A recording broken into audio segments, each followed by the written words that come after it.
Đây chẳng phải là thiên tài quyền vương Sở Ý Hòa sao? Lưu tỷ không lo làm việc cho tốt. Nhìn mấy thứ này có hiểu được không? Làm việc ở võ quán cũng ít nhiều được nghe thấy chứ bộ. Nhiệm vụ dưỡng phụ giao phó vẫn chưa hoàn thành, chỉ đành ẩn mình trong võ quán nhỏ bé này. Có lý.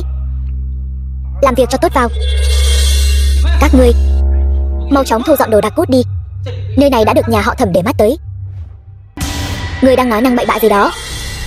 Có hiểu quy củ không? Muốn võ quán thì hãy hỏi nắm đấm của ta có đồng ý hay không trước.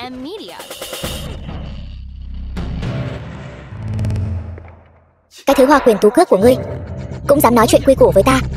Ta nói cho ngươi biết, ở Hải Thanh, nhà họ Thẩm chính là quy củ. Ngươi, nhà họ Thẩm muốn một tay che trời cũng phải theo luật giang hồ. Một con quét dọn cũng xứng bàn chuyện giang hồ với ta sao? Ta thấy ngươi là chán sống rồi. Thật ngại quá, chỗ này hơi bẩn, phải quét dọn một chút. Ngươi dám chơi bẩn ta, ta sẽ cho ngươi đẹp mặt. Lưu tỷ cẩn thận. Không ngờ ngươi cũng khá là nữ tính nha. Còn dọn vệ sinh này, ngươi chưa xong với ta đâu. Xử lý một cái võ quán nhỏ xíu mà cần lâu vậy sao? Địa hạ quyền vương Lý Ca. Lý Ca địa hạ quyền vương. Nghe nói sự nghiệp quyền thủ của hắn chỉ thua một lần, là thua trước quyền vương tiểu Lý Kỳ trước. Nhà họ Thẩm vậy mà lại mời hắn tới xử lý chúng ta. Lần này tiêu rồi. Lý Ca, chuyện vốn đã sắp xếp xong rồi, bỗng dưng lại xuất hiện một con quét dọn cứng đầu. Lợi hại lắm. Đã làm tôi ra nông nỗi này. Lý Ca, anh nhất định phải làm chủ cho tôi. Ngươi chính là con quét dọn thối tha đó. Là tôi. Sao vậy Lý Ca? Đồ vô dụng. Ngươi ngay cả một con quét dọn thối tha mà cũng không xử lý được. Sau này ra ngoài đừng nói là người của ta. Phải, tôi là đồ bỏ đi.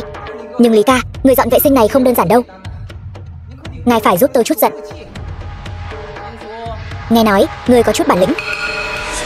Lý Ca, ngài dù sao cũng là tuyển thủ chuyên nghiệp, ức hiếp một nữ nhân yếu đuối thì tính là bản lĩnh gì?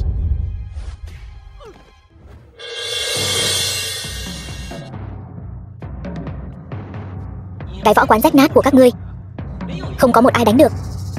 Như vậy đi, tất cả các ngươi cùng nhau xông lên. Ai có thể trong tay ta chống đỡ 3 chiêu không ngã, ta sẽ tha cho võ quán các ngươi. Nếu không thì lũ rác rưởi các ngươi chỉ có nước bị thôn tính. Anh em, vì võ quán của chúng ta liều mạng với hắn, thật sự có kẻ gan to, không sợ mất mạng sao? Dũng cảm, thật đáng khen. Nói nhảm ít thôi, xem chiêu.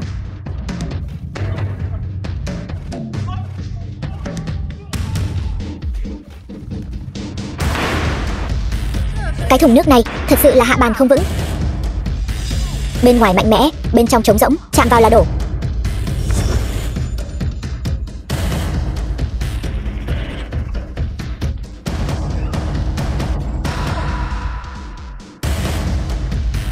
Là ngươi.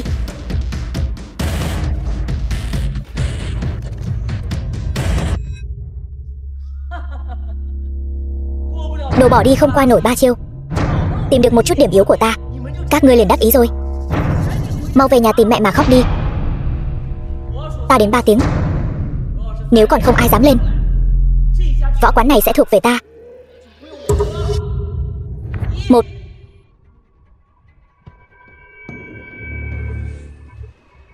2. Lũ rác rưởi các ngươi cuối cùng cũng biết sợ rồi. Sớm biết điều giao võ quán ra cũng không đến nỗi bị đánh một trận. 3. Ngươi không phải muốn đánh sao? Ta đến đánh với ngươi. Ta nói ngươi đồ dọn vệ sinh thối. Vừa rồi Lý Ca không bóp mất mạng ngươi, ngươi nên quỳ xuống cảm tạ Lý Ca không lấy mạng. Vậy mà còn dám ở đây láo xược. Ngươi có phải không muốn sống nữa không? Chẳng phải là lấy cái quần lót thủy thủ mặt trăng yêu quý của ngươi ra cho mọi người xem sao? Ngươi còn dám nhắc đến. Lý Ca, cái đồ dọn vệ sinh thối này một lòng muốn mất mạng, chúng ta liền thành toàn cho cô ta. Có chút thú vị. Đàn ông trong võ quán các ngươi đều mất mạng hết rồi sao? Vậy mà lại để một nữ nhân ra mặt thay các ngươi. Dám đánh thì lên đây, tôi sẵn lòng tiếp đón. Lưu tỷ đừng. Tuy tỷ may mắn đã đánh bại tên thuộc hạ đó, nhưng tuyệt đối không thể là đối thủ của Lý Ca. Đúng vậy, Lưu tỷ, tỷ chỉ là nữ nhân yếu đuối, không phải là tìm đường mất mạng sao? Chính xác. Lưu tỷ, tỷ không thể lên. Mọi người trong võ quán ngày thường đối xử với tôi rất tốt, tôi không thể nhìn họ bị ức hiếp. Lũ sâu bọ các ngươi thật ồn ào. Ngươi lên đây, ta sẵn lòng tiếp đón.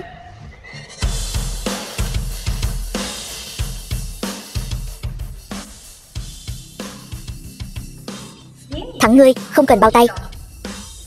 Ngay cả vua quyền anh tiểu Lý cũng không dám nói lời như vậy. Ngươi đồ dọn vệ sinh thối, có gì mà dám ngôn cuồng với tôi?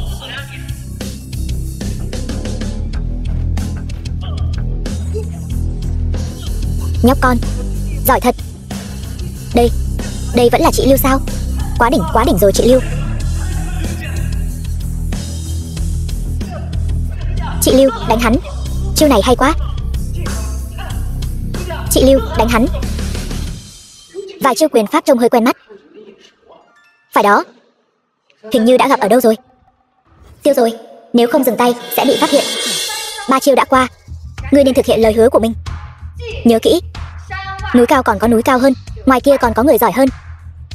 Đồ dọn vệ sinh thối tha, hôm nay nếu ta không xử lý ngươi thì ta không mang họ Lý. Nguy rồi. Còn dọn vệ sinh kia, ta lấy mạng ngươi không phải chỉ là cái quần lót thủy thủ mặt trăng sao? Ngươi cần thiết phải làm vậy không? Ngươi còn nói hôm nay ta đến để lấy mạng ngươi. Ngươi giỏi đến đâu thì đánh lại được súng đạn sao? Đừng vội.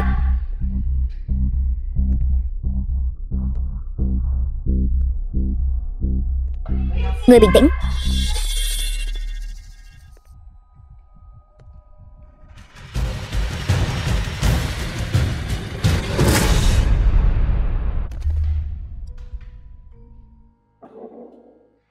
Không ngờ đi làm nhiệm vụ lại còn gặp được chuyện động trời như vậy. Người phụ nữ này sát khí rất nặng. Ngụy trang trước đã. Cậu bé bị đánh vì một cái quần lót. Đúng thật là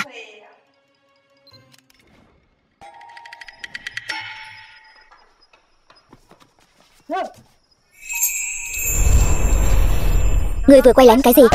Lấy ra đây. Tôi không quay gì cả, tôi chỉ tình cờ đi ngang qua. Tình cờ đi ngang qua sao? Ta trông giống kẻ ngốc sao?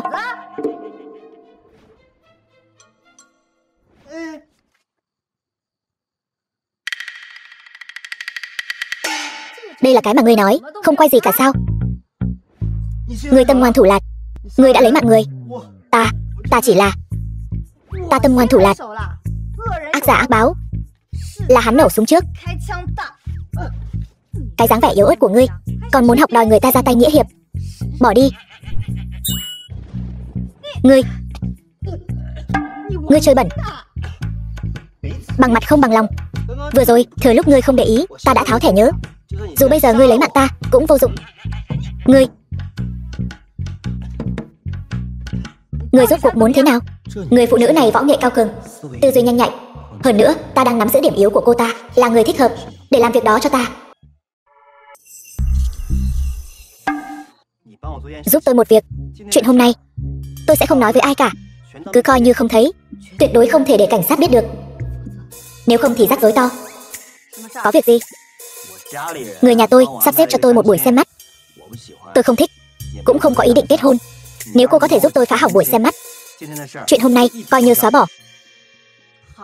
Được, đã nói là làm. Cô vẫn chưa nói cho tôi biết cô tên gì, là người thế nào. Tôi chỉ là một kẻ vô danh tiểu tốt, không đáng nhắc tới. Còn anh, tôi cũng không đáng nhắc tới. 9 giờ sáng mai, quán cà phê Đế Hào, mong chờ màn trình diễn của cô.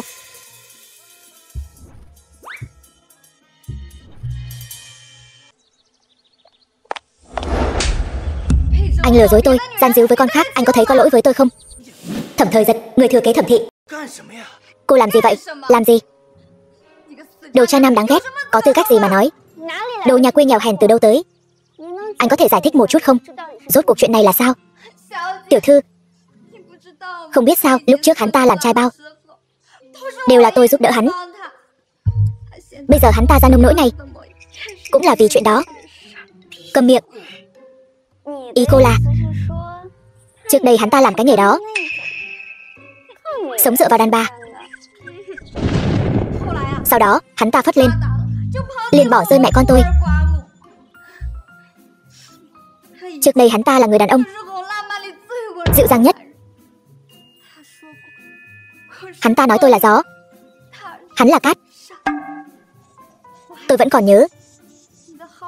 Số của anh là 77. Tôi đã tiêu hơn 100 vạn cho anh.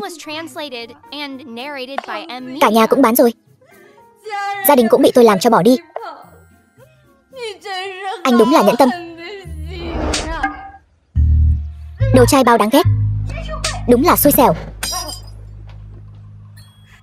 Được rồi, việc cũng đã xong. Chuyện anh hứa với tôi cũng đừng nuốt lời. Cô đúng là giỏi tìm cách. Cô có biết làm vậy, danh tiếng của tôi sẽ bị cô hủy hoại. Chính anh nói. Anh không định kết hôn, lại không gần nữ sắc. Như vậy chẳng phải một lần là xong hết mọi chuyện sao? Được, tôi nhớ cô rồi. Tính khí cũng lớn thật. Nếu không có việc gì nữa thì tôi đi trước. Hữu duyên thiên lý năng tương ngộ, chúng ta sau này cũng không có khả năng gặp lại. Alo, sư phụ. Xin lỗi nhé. Trợ lý Mộ, trợ lý của Sở Lan Tịch. Ông đi điều tra rõ người này cho tôi, nhất định phải nhanh. Tôi về tìm tiểu thư đây. Cậu chủ, chuyện xem mắt đã xong, nhớ xử lý hậu quả. Vâng. Ngày mai là tiệc kế nhiệm của tập đoàn Sở Thị. Tiểu thúc của tôi có đến không? Nhất định là có. Âm mưu thôn tính tập đoàn Sở Thị của hắn ta không thành công, nhất định sẽ ở trong buổi tiệc kế thừa tiếp tục gây chuyện. Vậy chúng ta cũng góp vui một chút. Vậy ngày mai còn phải giả bệnh nữa không? Đương nhiên, mùi thuốc nồng hơn một chút. Nhớ kỹ, tôi trước mặt hắn sẽ không có lúc khỏe mạnh. Dạ.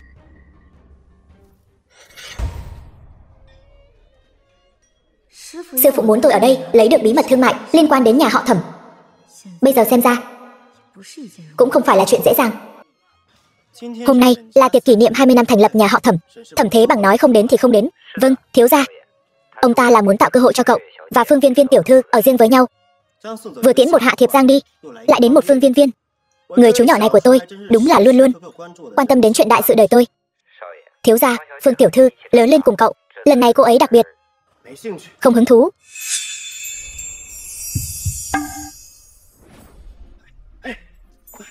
Nhanh lên, quần áo, nhanh lên. Sao ngươi lại ở đây? Sau khi bị cô dùng chuyện đó hại thanh danh, bà tôi tức giận, cắt thẻ của tôi chỉ có thể làm phục vụ ở đây thôi. Nhưng lại trùng hợp gặp được cô. Không trùng hợp, chuyện này đã xong rồi. Bây giờ cứ coi như không quen biết. Đợi đã. Sao lại không quen biết? Gặp lại là duyên phận mà. Lấy một bộ vest ý đặt làm riêng. Dành áo ghi lê của tôi.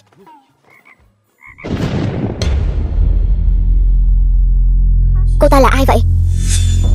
Thời Giật ca ca khi nào thì quan tâm đến phụ nữ như vậy? Không được, phải nghĩ cách loại bỏ cô ta ngay. Người này phiền phức thật. Bỏ hắn ta đi thật không dễ dàng.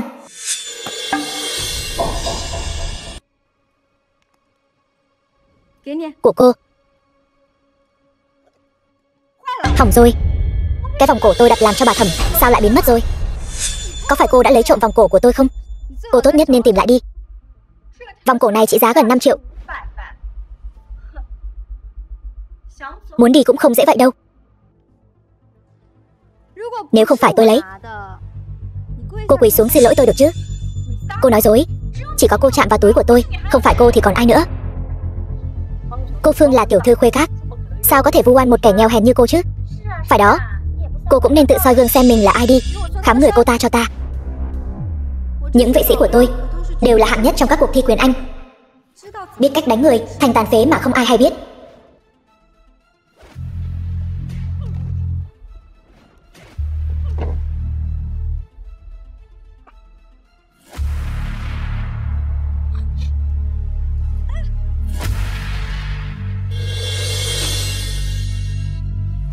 Vòng cổ này rõ ràng là do cô giấu đi rồi. Vậy mà lại đổ tội cho tôi. Thủ đoạn của cô có thể cao tay hơn chút nữa không? Chuyện vu oan giá họa này trong những gia đình giàu có như chúng tôi chẳng có gì lạ. Cô muốn bôi nhọ tôi cũng phải xem mình có bản lĩnh đó không đã. Đồ vô dụng, còn đứng ngây ra đó làm gì? Mau lên cho ta.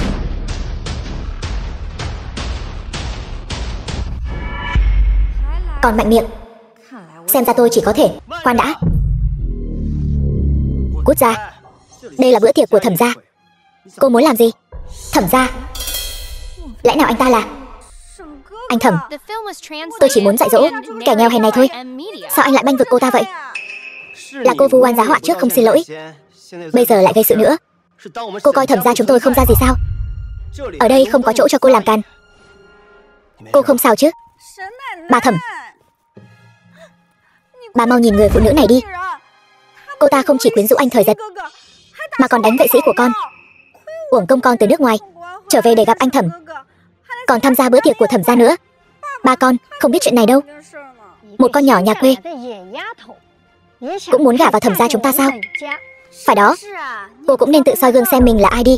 Bà ơi, người anh Thời Giật, sức khỏe bà Thẩm không tốt, đừng làm bà ấy tức giận nữa. Cô chẳng qua cũng chỉ vì tiền.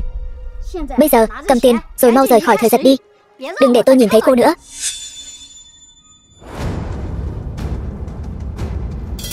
Thứ này tôi không cần. Nói cách khác, dù có nhiều tiền đến đâu, sao có thể sánh bằng danh hiệu nữ chủ nhân tương lai của Thẩm gia. Cô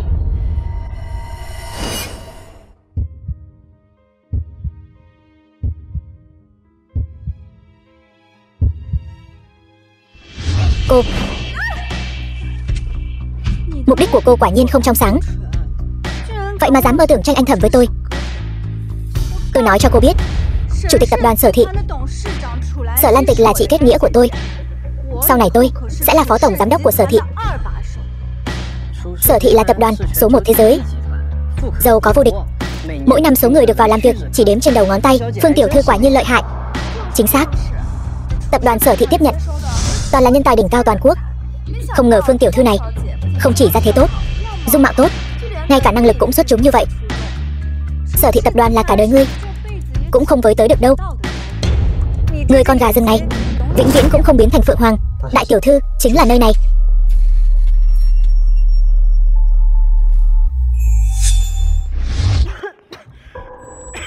Đại tiểu thư thân thể yếu, không chịu nổi gió lớn như vậy.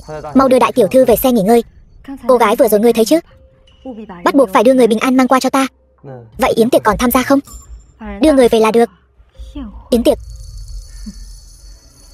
không cần thiết. Sở tổng thân thể bất an, cảm tạ Thẩm gia mời. Tiếp theo ta sẽ đại diện Sở tổng tham dự. Đều nói tổng tài Sở Thị tập đoàn thân thể yếu, quả nhiên danh bất hư truyền. Nói đến thể diện nhà này thật sự là lớn. Có thể mời được Sở tổng vốn dĩ ít giao du với bên ngoài đến, không chừng Sở tổng này là nể mặt của Phương tiểu thư mà đến. Đáng tiếc không nhìn rõ mặt. Tỷ tỷ kết nghĩa của ta rất ít khi lộ diện, cực ít người có thể nhìn thấy mặt của chị ấy. Loại người như cô xứng sao? Mộ trợ lý, rất vui lần này ngươi có thể đến. Ta đại diện Thẩm gia cảm ơn ngươi. Sở tiểu thư, tôi là trợ lý hội đồng quản trị Sở Thị tập đoàn Mộ Thanh Viễn. Sở tổng mời cô đến gặp mặt. Nữ nhân này bối cảnh gì lại có thể khiến cho chủ tịch của Sở Thị phái người đến mời? Không đơn giản. Cô ta rốt cuộc là thân phận gì có thể có đãi ngộ như vậy? Xem ra còn cần phải cẩn thận điều tra một phen. Mộ trợ lý, anh có phải nhận nhầm người không? Tỷ tỷ kết nghĩa của ta. Tỷ tỷ kết nghĩa? Tôi đi theo Sở chủ tịch nhiều năm, chưa từng thấy Sở chủ tịch khi nào thu nhận một muội muội kết nghĩa như cô. Còn có quý nhân của Sở Thị tập đoàn chúng tôi cũng là người cô có thể mở miệng sỉ nhục sao? Chuyện hôm nay, chốc lát tôi sẽ đích thân đến gặp phụ thân của Phương tiểu thư, đòi lại lời giải thích. Đây là đang giở cho gì? Nếu không khí đã đến mức này, vậy thì cứ đi gặp vị Sở chủ tịch này.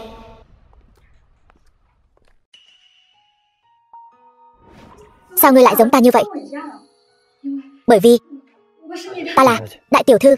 Kết quả điều tra có rồi, cô ta không phải là nhị tiểu thư. Ngươi nói cái gì? Xin chào Lý tiên sinh. Mấy người là ai vậy? Cho hỏi, vị tiểu thư này có ở đây không? Mấy người tìm cô ấy có việc gì không? Tôi muốn biết vị tiểu thư này có phải là Sở Ý Hòa không? Nhóm người này trông có vẻ không thân thiện, lại còn hỏi cặn kẽ như vậy. Chẳng lẽ là kẻ thù? Cẩn thận vẫn hơn. Tôi không quen ai tên Sở Ý Hòa cả, nhưng người trong ảnh thật sự sống ở đây. Vậy ông là gì của cô ấy? Chờ một chút. Cô ấy là con gái ruột của tôi, là do mẹ cô ấy mang nặng đẻ đau 10 tháng trời. May mà lúc đó đã làm giấy khai sinh và đăng ký hộ khẩu cho Ý Hoa. Xin lỗi đã làm phiền. Sự việc là như vậy. Tuy không thể hoàn toàn tin tưởng, nhưng có giấy khai sinh chắc chắn là 8 phần 10 là đúng. Đại tiểu thư, cô vừa nói cô là gì của tôi? Không có gì. Ý tôi là muốn cô thay tôi làm một việc. Cái gì? Ý cô là muốn tôi thay cô quản lý Sở Thị tập đoàn. Hiện tại nội bộ tập đoàn đang dục dịch, bên ngoài thì bầy sói vây quanh. Cha tôi vừa mới qua đời vì tai nạn xe hơi, còn cơ thể tôi thì... Vì vậy tôi cần cô. Cô không đùa với tôi đấy chứ? Tôi chỉ là một người tập võ, một người bình thường thôi. Tôi không làm được đâu. Đùa gì chứ? Tôi còn nhiệm vụ của sư phụ chưa hoàn thành. Mọi việc đều có trợ lý Mộ giúp cô, đừng lo. Trông cũng khá đẹp trai. Vậy thì cô tìm anh ta đi. Tìm tôi làm gì? Làm tôi. Sau lần bị hãm hại trong vụ tai nạn xe hơi, sức khỏe của đại tiểu thư ngày càng yếu. Bên ngoài lại càng đồn đại đại tiểu thư không sống quá 3 tháng. Các cổ đông của công ty đang liên kết lại ép đại tiểu thư từ chức nhường ngôi. Sở Thị tập đoàn sắp phải chịu tổn thất nặng nề. Ngày mai là buổi tiệc chính thức tôi kế nhiệm chức chủ tịch hội đồng quản trị của Sở Thị tập đoàn. Tôi nghĩ chắc chắn sẽ có người nhân lúc tôi yếu đuối mà gây khó dễ. Chỉ có cô thay tôi đi mới có thể ngăn chặn tất cả chuyện này. Yên tâm, chỉ là tạm thời đổi thân phận thôi. Tôi sẽ trả thù lao cho cô, không để cô làm không công đâu. Nhưng đây là vấn đề nguyên tắc. Giàu sang không thể mua chuộc, dù cho tôi bao nhiêu tiền tôi cũng sẽ không làm. Một ngày 5 triệu. Thật ra thì nguyên tắc đôi khi cũng không quan trọng lắm. Về nhanh, có việc. Vâng. Triệu Hải Minh, chủ tịch hiệp hội Quyền Anh. Còn có cả tổng giám đốc tập đoàn Tưởng Thị nữa. Uy tín của Sở Lan Tịch cũng lớn thật đấy. Phải đó. Còn có cả người thừa kế tập đoàn Thịnh Thế, Thẩm Thời Giật, và cả chú của hắn, Thẩm Thế Bằng, đều đến cả. Bấy nhiêu nhân vật lớn đều đang đợi người thừa kế của tập đoàn Sở Thị. Uy tín của tập đoàn Sở Thị này cũng lớn thật đấy. Tôi bây giờ càng lúc càng mong chờ được gặp vị nhân vật lớn này. Sở Lan Tịch này nhất định sẽ không làm chúng ta thất vọng. Thời Giật, tiểu thư Phổ Nhĩ khóc lóc om sòm nói là không ưa con. Sao con đến cả một người phụ nữ cũng không xử lý được? Tiểu thư Phổ Nhĩ không ưa con, chẳng lẽ là vì con không đem cả tập đoàn tặng cho chú sao? Nói năng càng ngày càng không ra thể thống gì. Đến cả một người phụ nữ cũng không xử lý được. Con chỉ có bấy nhiêu bản lĩnh thôi. Quả thật không thể kế thừa tập đoàn, không thể trở thành tổng tài của tập đoàn. Thúc thúc, hội đồng quản trị tự có sự cân nhắc của hội đồng quản trị. Tôi khuyên chú vẫn là đừng nên quản quá nhiều. Tôi không quản nhiều một chút, chẳng lẽ dựa vào cái thân thể ốm yếu bệnh tật của con mà quản sao? Khuyên chú nói năng phải chú ý một chút. Kẻ dám bảo tôi, Thẩm Thế Bằng, phải chú ý lời nói, vẫn chưa sinh ra đâu. Thành viên hội đồng quản trị tập đoàn Sở Thị. Sở Lan Tịch tiểu thư đến. Người phụ nữ này hôm qua mới gặp, hôm nay đã không thèm để ý người ta rồi. Còn nữa, sao cô ta lại ngồi xe lăn? Đây chính là khí phách của tập đoàn Sở Thị sao? Quả đúng là danh bất hư truyền.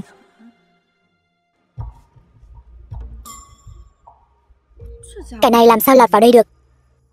Hoan nghênh các vị quyền quý đến tham dự bữa tiệc kế nhiệm chủ tịch của tập đoàn Sở Thị chúng tôi.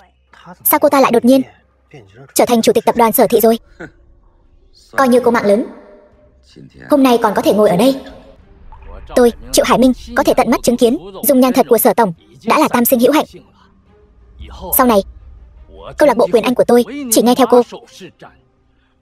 Tập đoàn Tưởng Thị chúng tôi cũng tùy cô điều khiển. Phải.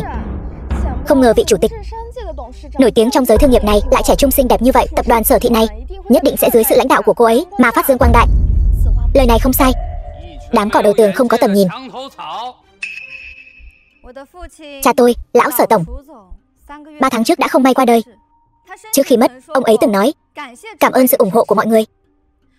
Tôi, Sở Lan Tịch, với tư cách là chủ tịch, xin tuyên bố chủ tịch tập đoàn Sở Thị. Đồ giả mạo, cô xứng sao? Giả mạo. Phương đại tiểu thư nói vậy là ai là giả mạo? Chẳng lẽ Phương tiểu thư nói kẻ trên kia mạo danh cổ đông của Sở Thị? Mọi người đừng để bị kẻ giả mạo này lừa gạt. Cô ta căn bản không phải Sở Lan Tịch. Cô ta chỉ là một người bình thường, không thể bình thường hơn. Cho dù cô khoác lên mình y phục sang trọng, cô cũng chẳng thành đại tiểu thư được đâu. Ai cho cô lá gan chó đó? Thật giả khó lường. Nếu Phương tiểu thư đã đề xuất, mong Phương tiểu thư không bị quấy rầy bởi ngoại cảnh. Hãy tiếp tục. Tiệc chiêu đãi nhà họ Thẩm hôm đó, tôi tận mắt chứng kiến con gà rừng này muốn hóa thành phượng hoàng, quyến rũ Thời Giật ca ca, còn suýt hại bà nội Thẩm phải nhập viện. Đồ vô liêm sỉ, lại dám cả gan mạo danh tổng tài tập đoàn Sở Thị. Tôi thấy là con bệnh tật kia sắp mất mạng đến nơi rồi, bảo cô đến mạo danh. Cô đúng là to gan lớn mật, dám cả gan diễn trò lừa chúng tôi. Vở kịch này xem cô còn diễn được nữa không? Toàn bộ quyền quý trong thành phố đều ở đây, một kẻ tiểu nhân lại dám mạo danh. Chỉ với một câu này, tôi sẽ khiến cô cút khỏi Hải Thành. Cô có biết mình đang nói gì không? Vị tiểu thư này, một con kiến hôi vô danh tiểu tốt, một đám hội đồng quản trị cũng xứng ở đây chạm vào giới hạn của tôi, thách thức quyền uy của tôi sao? Được voi đòi tiên, thật không biết điều. Cô có tư cách gì để chất vấn tôi? Dám làm loạn trên địa bàn nhà họ Sở của tôi, người đâu, ném cô ta ra ngoài cho tôi. Cô còn dám nói thêm một câu nữa, tôi sẽ lấy mạng cô. Thả tôi ra, thả tôi ra. Được rồi, tiếp theo là tiết mục chính hôm nay, về nguyên nhân sự ra đi của cha tôi. Cho dù cô là Sở Lan Tịch, chỉ dựa vào cô, kẻ bệnh tật sống chẳng được bao lâu, thì dựa vào gì mà làm chủ tịch tập đoàn Sở Thị chúng tôi? Quả nhiên vẫn đến. Tôi chỉ là thân thể yếu ớt, nhưng quản lý công ty là dựa vào đầu óc. Tiếc là các người không có. Sở Lan Tịch, người sắp xuống mồ rồi, miệng mồm vẫn còn cứng rắn thế sao? Bản bệnh án trong tay tôi ghi lại tình trạng sức khỏe của Sở Lan Tịch. Luyện Văn Cường, cổ đông của tập đoàn Sở Thị, cô ta sắp mất mạng rồi. Vậy nên Sở tổng, biết điều thì mau từ bỏ vị trí chủ tịch, nằm yên trong phòng bệnh mà kéo dài mạng sống đi. Bệnh tình của Sở Lan Tịch này lại nghiêm trọng đến vậy sao? Dù cô có mưu kế vô song, tai mắt khắp nơi, nhưng tiếc thay, chẳng còn sống được bao lâu nữa. Sở tổng, Sở Lan Tịch, một kẻ sắp mất mạng, dựa vào cái gì mà chiếm giữ vị trí này? Ông muốn tạo phản sao, lão Luyện? Tạo phản? Vì tâm huyết cả đời của lão Sở tổng, cũng vì chúng ta hàng vạn nhân viên. Dù có phản thì sao? Người đâu? Mau đưa Sở tổng xuống cho ta, để cô ta dưỡng bệnh cho tốt. Ta xem ai dám. Luyện Văn Cường, ông dám làm vậy với chủ tịch tập đoàn Sở Thị sao? Trong bữa tiệc kế nhiệm dám hoành hoang khoác lác, đúng là gan hùm mật gấu. Tôi còn tưởng là ai? Người bất quá chỉ là một con chó săn, cũng dám khoa tay múa chân với ta. Người thật sự là ngạo mạn rồi. Người đến họ tên mình là gì cũng quên rồi sao? Nếu không phải nhờ Sở tổng thì ngươi làm gì có ngày hôm nay? Ngươi, lão Luyện, rời khỏi đây là cơ hội cuối cùng ta cho ngươi. Ta đã nghe được trò cười hay nhất thế gian. Thể diện, ngươi cho ta sao? Ngươi, cái kẻ giả vờ ngạo mạn, kẻ sắp mất mạng này, dựa vào cái gì mà trở thành chủ tịch tập đoàn Sở Thị của chúng ta? Chỉ bằng ngươi còn có thể dẫn dắt tập đoàn Sở Thị chúng ta đi đến đỉnh cao sao? Chỉ sợ là mất mạng giữa đường thôi. Đủ rồi, lũ vong ân bội nghĩa các ngươi. Thừa dịp Sở tổng bệnh nặng, vội vàng nhảy lên dẫm đạp. Ngươi lấy tư cách gì mà quản chuyện của tập đoàn Sở Thị chúng ta? Thẩm tiểu thiếu gia, lo cho tốt bản thân mình đi.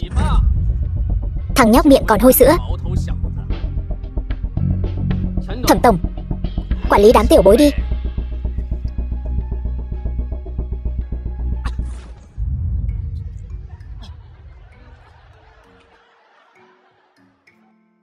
Người này có chút thú vị. Đừng cười nữa. Hội đồng quản trị chúng tôi nhất trí quyết định, Sở Lan Tịch không xứng làm chủ tịch tập đoàn Sở Thị của chúng tôi.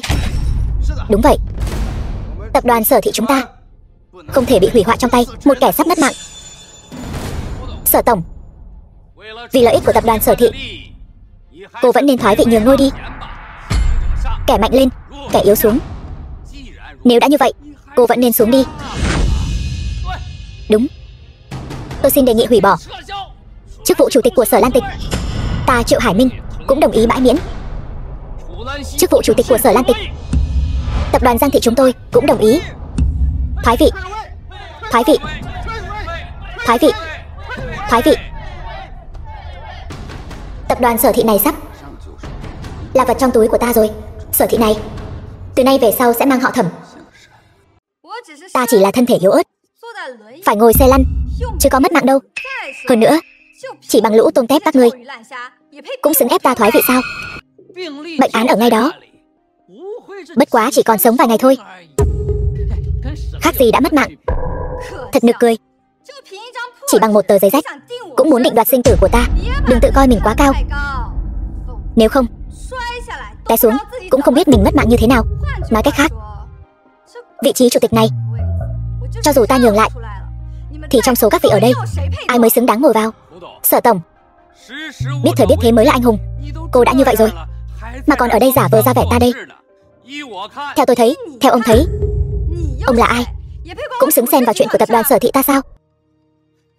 Bệnh án chứng minh không được, ngươi một kẻ ốm yếu, đứng cũng chẳng đứng nổi, lại có thể nói gì? Thật nực cười. Hôm nay nếu ta đứng dậy được, ngươi lại định làm thế nào? Nếu ngươi có thể đứng dậy, ta quỳ xuống cho ngươi cũng được. Đừng nói quỳ, ta dập đầu cho ngươi cũng được. Nếu ngươi làm không được, nhường lại tập đoàn Sở Thị vị trí chủ tịch. Được, vậy tiếp theo xin chư vị đừng chớp mắt.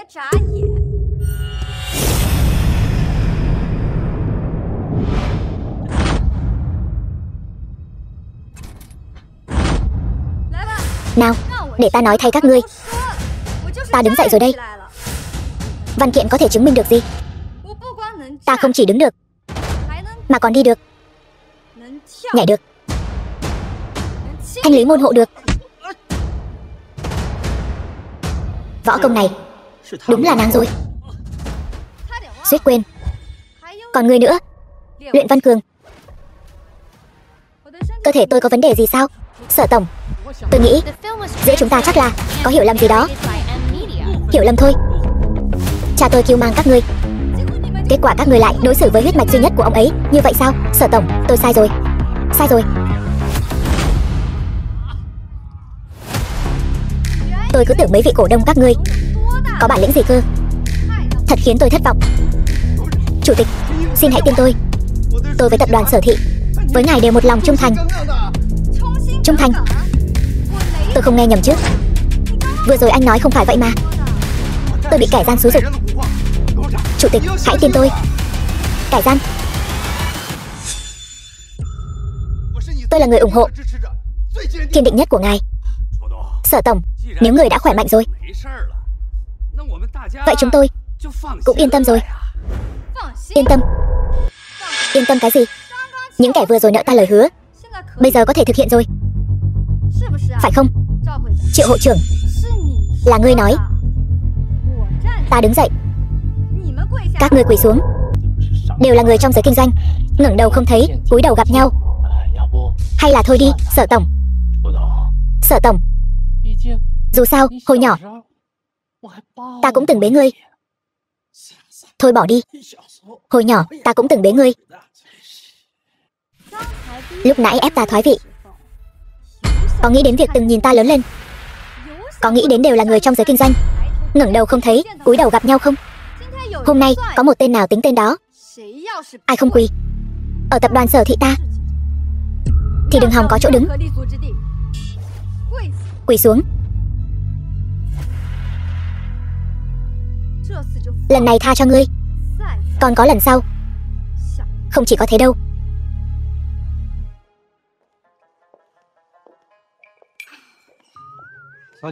Tiểu thư, cô không sao chứ? Không sao, chỉ là chưa từng thấy trường hợp nào lớn thế này, chưa từng thấy nhiều nhân vật lớn như vậy. Để tôi nghỉ một lát. Cô đã làm rất tốt rồi, khí thế rất mạnh mẽ. Tôi vừa nghĩ mình đã thấy. Đại tiểu thư, hôm nay đưa ra việc sát hại cha của Sở tổng, không ngoài dự đoán sẽ có người hoảng loạn. Vâng tiểu thư. Anh cứ đi làm việc đi, để tôi tự mình bình tĩnh lại. Anh là ai, dám đối xử với tôi bất kính như vậy? Mau thả tôi ra, nếu không thì sao? Đá bay ta như đá bay bọn họ luôn sao? Hay là dùng dây lưng của cô trói tôi lại hả? Cô che miệng lại như vậy là sợ tôi hôn cô sao?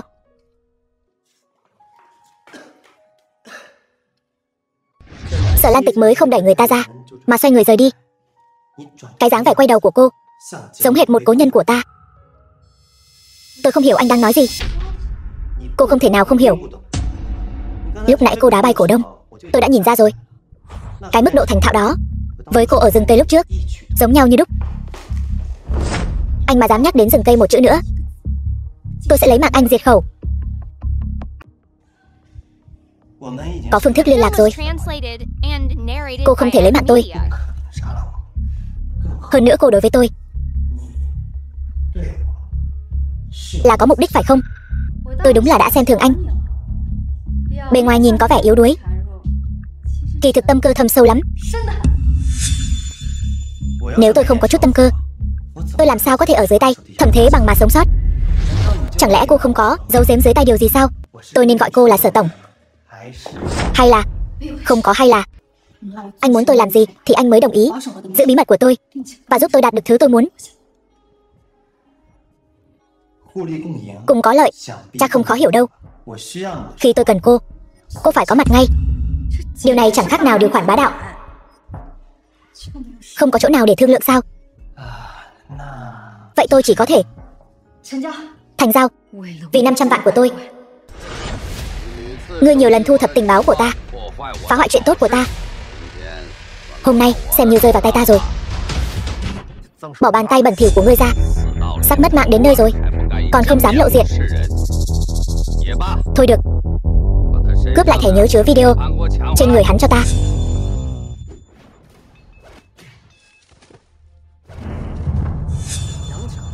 Muốn cướp chứng cứ, đừng hòng. Đường Đường là giám đốc Thẩm gia, vậy mà sau lưng lại làm những chuyện bẩn thỉu.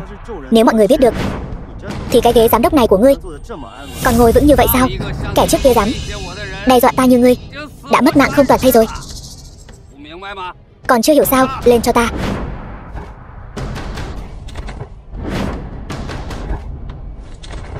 Tên này vậy mà chỉ trong chớp mắt đã đánh bại võ sĩ quyền Anh cấp quốc gia mà ta mời đến.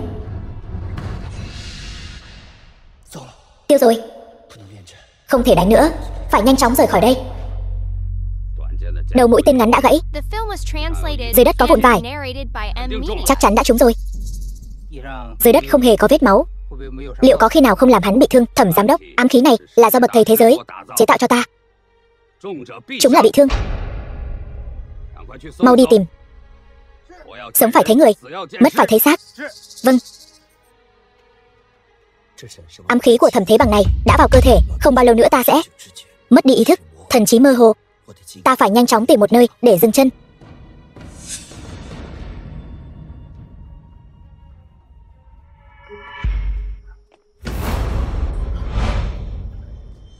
Ngươi là ai?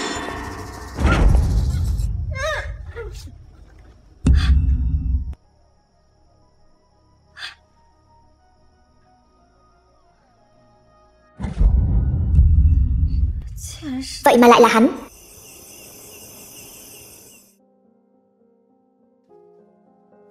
Sao cô lại ở đây? Đây là nhà tôi. Tôi còn muốn hỏi anh tại sao lại ở đây. Thôi được rồi, để tôi băng bó cho anh. Vết thương lành rồi hãy nói.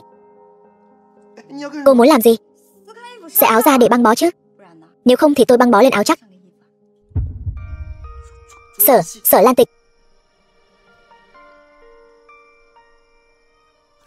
Vẫn là để tôi tự làm đi.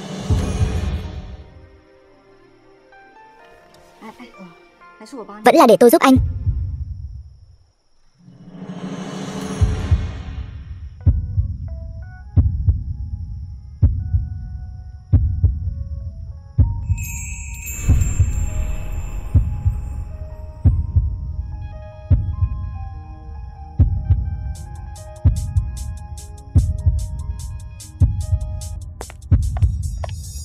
Tôi nhất định sẽ tìm ra bằng chứng cô là kẻ nghèo, không phải là Sở Tổng.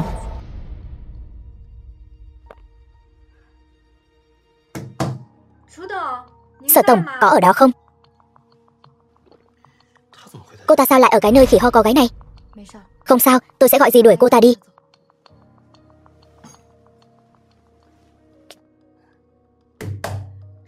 Sở tổng, chuyện lần trước là tôi sai. Hôm nay tôi đặc biệt đến để xin lỗi cô. Hay là cô mở cửa trước đi.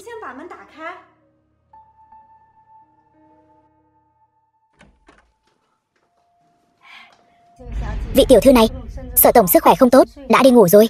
Có việc gì thì ngày mai hãy nói.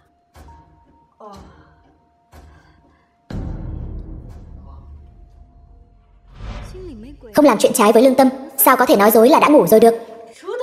Sở tổng chắc là tỉnh rồi. Hay là tôi tặng quà cho cô ấy trước, sau đó đích thân xin lỗi cô ấy. Vị tiểu thư này, Sở tổng đang ngủ, không tiện đâu. Sao cô còn lên đó? Tôi xem kẻ giả mạo này sẽ ứng phó thế nào.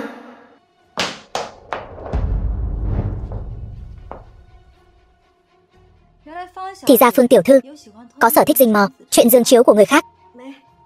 Không có. Không có thì còn không mau cút đi. Vâng, tôi đi ngay đây. Thẩm tiểu thúc, tôi không những không nắm được điểm yếu của Sở Lan Tịch giả mạo kia, mà còn phát hiện tín vật của Thời Giật ca ca ở trên giường của người đàn bà đó. Thúc nói xem có phải là Thời Giật ca ca không? Thẩm tiểu thúc, tôi không sống nổi nữa. Viên Viên, cháu thật sự nhìn rõ rồi chứ? Đó là đồ của Thời Giật sao? Cháu và Thời Giật ca ca là thanh mai trúc mã, sao cháu có thể nhìn nhầm được? Thẩm tiểu thúc, tôi không sống nổi nữa. Cháu hãy về nhà nghỉ ngơi trước đi. Chuyện này đừng nói với bất kỳ ai. Ta sẽ giúp cháu xử lý ổn thỏa. The film was translated and narrated by M Media.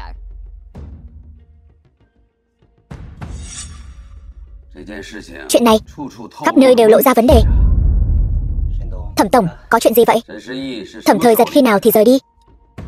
Là chiều hôm qua rời đi, đến nay chưa về, đến giờ vẫn chưa quay lại. Đúng vậy. Ngươi bây giờ lập tức điều tra cho ta biệt thự của Sở Lan Tịch cách nơi mà chúng ta vừa gặp kẻ kia rốt cuộc là bao xa? 3 cây số. 3 cây số sao? Đi thôi, chúng ta hãy đến biệt thự của Sở Lan Tịch. Ngài đang nghi ngờ Thẩm Thời Giật? Không thể nào, Thẩm tổng, tên ốm yếu đó sao có thể có thân thủ tốt như vậy được? Không sợ nhất vạn, chỉ sợ vạn nhất. Chuyện này không đơn giản như vậy. Tin tức từ phía người giúp việc truyền đến là như thế này. Chúng ta đến biệt thự của Sở Lan Tịch. Vâng, tiểu thư. Cô nói xem cô ta có phản bội chúng ta không? Dù sao thì Thẩm gia. Quay lại một chuyến, hỏi trực tiếp cô ta. Được. Chớ manh động, phá cửa xông vào bất lịch sự như vậy, không giống cách làm của Thẩm tổng. Tôi còn tưởng là tên trộm vặt nào. Sao Sở tổng lại về muộn vậy? Từ bên ngoài về à? Viên Viên không phải nói Sở Lan Tịch và một người đàn ông đang ở trên giường sao? Sao lại xuất hiện ở đây? Việc Sở tổng làm chẳng lẽ cũng phải báo cáo với anh sao? Còn anh, Thẩm tổng xuất hiện ở đây rầm rộ như vậy, ngụ ý gì? Tôi có thể có ý đồ gì chứ? Lần trước không phải thấy Sở tổng tỏa sáng rực rỡ trong buổi lễ kế nhiệm sao? Sức khỏe tốt lắm phải không? Lần này tôi đến để chúc mừng đấy. Tôi đã biết trước đó chỉ là giả vờ, vẫn là bộ dạng bệnh tật này. Xem ra vẫn có thể theo kế hoạch cũ ép cô ta xuống khỏi vị trí giám đốc. Tốt lắm. Tôi thấy Thẩm tổng, anh là không muốn tôi khỏe mạnh phải không? Ngài nói gì vậy? Sao tôi dám chứ? Nhưng mà tôi đã đến rồi. Không mời tôi và uống chén trà sao? Tôi phải xem người bên trong rốt cuộc có phải là Thẩm Thời Giật hay không. Khoan đã, tôi còn chưa lên tiếng. Thẩm tổng, nóng lòng như vậy sao? Ai cho anh cái gan đó? Tái phạm nhiều lần. Trời cũng không còn sớm nữa, Thẩm tổng nên về sớm đi. Sở tổng của chúng tôi cần nghỉ ngơi rồi. Xem ra hôm nay không thể thăm dò được rồi. Cũng tốt, coi như có thu hoạch bất ngờ. Vậy thì không làm phiền Sở tổng nữa. Hẹn gặp lại sau. Sở tổng, chúng ta còn phải đi tìm Ý Hòa tiểu thư không? Không cần nữa, xem cái khí thế của Thẩm Thế Bằng này, chứng tỏ Thẩm gia đang đấu đá nội bộ. Nếu cô ta đã cứu Thẩm Thời Giật thì tự nhiên có lý do của cô ta. Đưa tôi về đi. Vâng, tôi mệt rồi. Không ngờ phụ thân của cô ấy lại là một cao nhân ẩn sĩ. Còn nhãi danh kia về trễ thế này, con đi đâu vậy hả? Ra nông nỗi này rồi. Vẫn chưa nghiêm trọng, có thể chữa khỏi. Thật sao? Ta khi nào gạt con chứ? Đi theo ta. Đôi chân này chạy chữa khắp nơi, không một ai chữa được. Vị lão tiên sinh này, ông ấy thật sự có thể sao?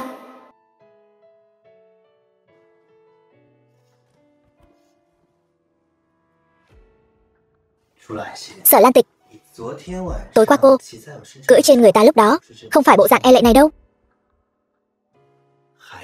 Còn nữa, cô có phải không xem ta là nam nhân không? Sao ta ngủ trên giường cô mà cô vẫn ngủ say sưa thế? Anh đừng có ý với ta đấy nhé.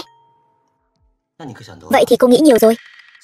Cứ cái quần đùi hoa hòe của cô trấn giữ, ta nghĩ là nam nhân cũng sẽ không nảy sinh ý nghĩ khác với cô đâu. Anh có phải chán sống không vậy? Tôi đau quá. Anh đau ở đâu?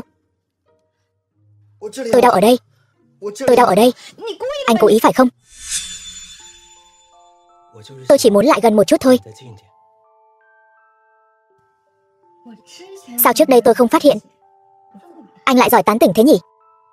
Đó chẳng phải là vì tôi thiên phú mọi mặt đều rất cao sao? Chỉ cần tôi muốn làm thì nhất định làm được. Anh khá tự tin đấy, Thẩm thiếu gia.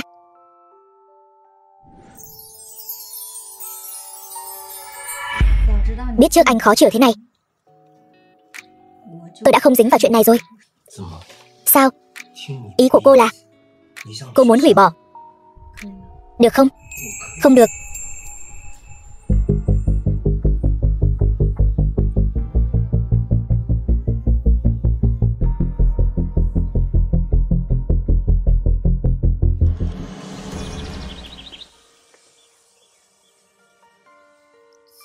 Hôm qua, sự việc xảy ra đột ngột, có thể thông cảm. Hôm nay thì sao? Hôm nay cho tôi thời gian suy nghĩ. Thôi, nói chuyện chính đi. Phương Viên Viên này không phải dạng vừa đâu. Hôm qua lúc đi sắc mặt không tốt, chắc hẳn là phát hiện ra gì rồi. Hay là anh sẽ gặp rắc rối đấy. Cô yên tâm, chuyện này sẽ được giải quyết ổn thỏa, sẽ không ảnh hưởng đến kế hoạch của chúng ta. Tốt nhất là vậy. Còn cô cũng phải sớm cho ta câu trả lời. Dự án này đã sớm được tập đoàn Sở nội định rồi. Cái gọi là hội nghị đấu thầu bất quá chỉ là đến góp mặt cho đủ số mà thôi. Dù thế nào đi nữa, hôm nay nếu có thể quen biết Sở tổng thì tương lai ở Hải Thành chắc chắn sẽ có một chỗ đứng. Đây chính là đại dự án 500 tỷ. Ngoài tập đoàn Sở thị ra, ai có thể bỏ ra nhiều tiền như vậy? Thị trưởng Lưu đến rồi.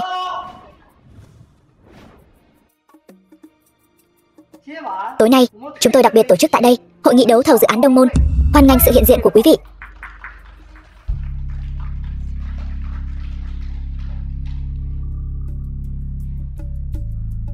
Trước đây có người nói lão Lưu tôi giở trò mờ ám, đã nội định dự án này cho tập đoàn Sở thị, khiến cho các cổ đông đầu tư vào tập đoàn Sở thị thay đổi ý định chỉ sau một đêm, cho rằng mọi việc đã chắc chắn. Vì vậy, tối nay tôi muốn cho tất cả mọi người một cơ hội. Nếu ai có thể bỏ ra 500 tỷ vốn thì có thể cạnh tranh công bằng với tập đoàn Sở thị. Xin hỏi quý vị có mặt ở đây, có ai muốn nắm bắt cơ hội này không? Nếu đã vậy, với tư cách là thị trưởng, tôi xin tuyên bố tại đây dự án Đông Môn. Khoan đã, tôi muốn thử cơ hội này. Lão Luyện lần trước chẳng phải đã bị Sở thị dạy dỗ rồi sao? Sao còn dám công khai khiêu chiến? Anh không biết sau bữa tiệc kế nhiệm lần trước, lão Luyện này đã nghỉ việc rồi sao? Bây giờ không biết đã đầu quân cho ai. Ra là vậy, hiểu rồi. Nhất định là muốn rửa hận đây mà. Hiện tại tôi đang ở tập đoàn đỉnh phong, vì vậy chúng tôi muốn thử cơ hội này. Ai cũng biết thực lực của tập đoàn đỉnh phong quả thực không tồi, nhưng mà đầu tư thương mại kiểu này vẫn cần rất nhiều tiền. Dự án ban đầu đã cần 500 tỷ rồi, anh lấy đâu ra? Chẳng phải trùng hợp sao? Trong thẻ này của tôi vừa đúng 500 tỷ. Nếu ông không tin, có thể tìm người kiểm tra. Luyện Văn Cường, đừng có làm loạn ở đây. Làm loạn? Sao lại gọi là làm loạn? Ông vừa mới nói chỉ cần có 500 tỷ là có thể tham gia cạnh tranh dự án. Sao nào? Lời ông vừa nói chẳng lẽ là nói nhảm sao? Lão già cổ hủ, ông có thể không cho tôi, nhưng tôi nói cho ông biết, toàn bộ thị trường xây dựng Hải Thành đều nằm trong tay tôi. Nếu tôi không gật đầu, tôi xem ai dám nhận dự án này của ông. Kẻ nào dám? Tôi dám.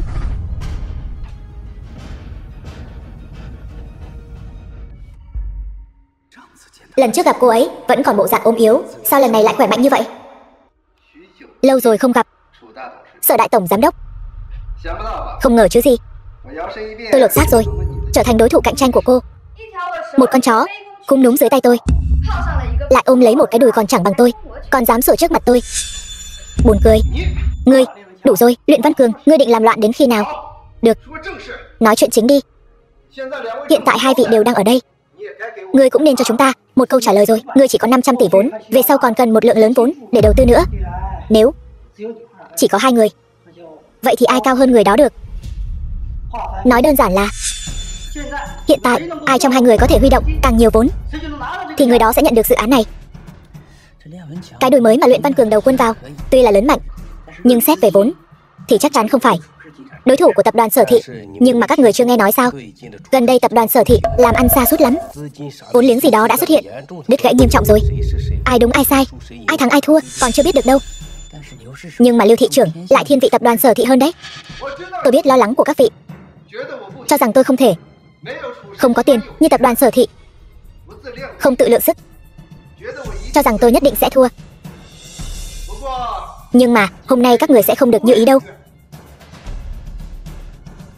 Hôm nay tôi đến đây chắc chắn là vạn sự đã sẵn sàng, chỉ thiếu cơn gió đông này thôi.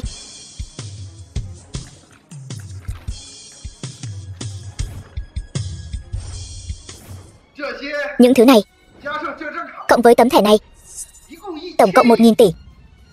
Đủ chưa? Sở đại chủ tịch, đến lượt cô rồi. Lưu thị trưởng, sự việc xảy ra có phần đột ngột, tôi chưa chuẩn bị gì nhiều. Thêm vào đó là chuyện của nhà đầu tư lần trước nữa, mong ngài cho tôi thêm thời gian. Theo tôi được biết, cô đã sớm phá sản rồi, dòng tiền cũng đã đứt. Cô lấy gì mà tranh với ta? Cô cùng lắm chỉ có 500 tỷ, không thể nào có thêm tiền được nữa. Ngươi đúng là biết rõ quá nhỉ. Xem ra ngươi không ít lần đem chuyện của tập đoàn Sở Thị ra ngoài nói rồi. Việc này liên quan đến bí mật thương mại. Lão Luyện, ngươi mà điều tra tiếp thì sẽ phải vào tù đấy.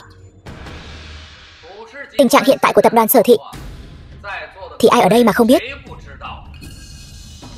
Sở chủ tịch, ngươi e là không lấy ra được ngân ấy vốn đâu nhỉ? 500 tỷ đã là giới hạn của ngươi rồi. Ta cứ tưởng là ai, hóa ra là Thẩm chủ tịch ngươi đấy à? Thì ra ngươi mới là kẻ đứng sau đánh cắp bí mật thương mại của ta. Tiểu Sở chủ tịch, cơm có thể ăn bậy, nhưng lời không thể nói bậy đâu.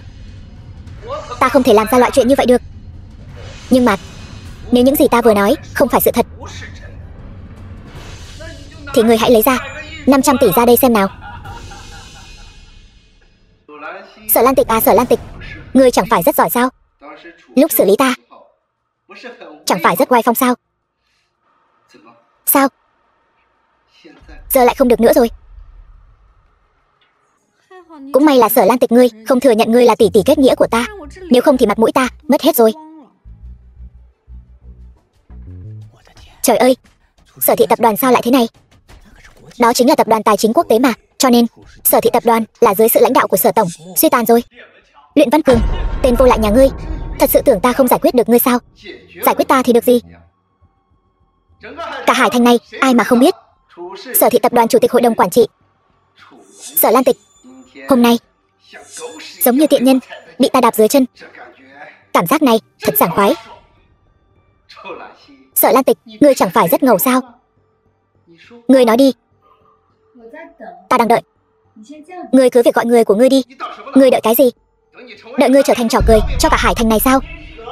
Thiên Cơ Các bằng lòng thêm 500 tỷ.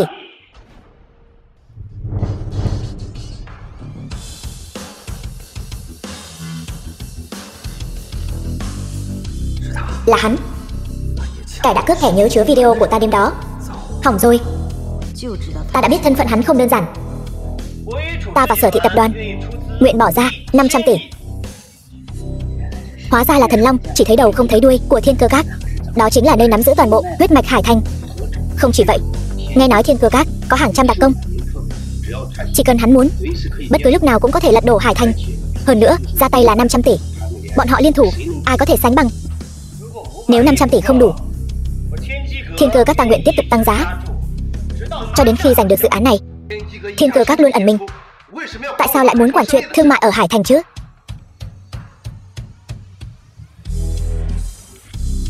Ta cứ muốn quản đấy. Ngươi quản được sao? Có câu nói rất hay: rồng mạnh không áp đảo gián địa phương.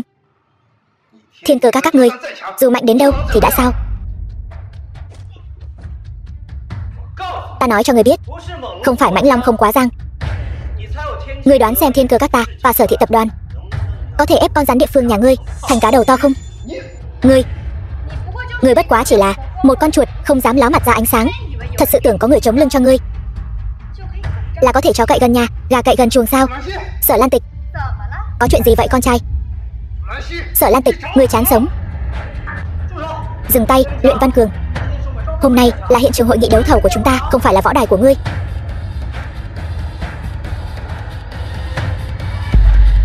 Ngươi quay đầu lại, nhìn cái đùi ngươi đang bám vào trước đi, rồi hãy cân nhắc xem có nên tiếp tục sủa nữa không.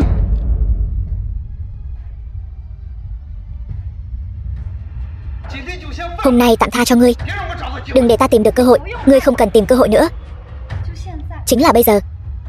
Ngươi đánh ta đi.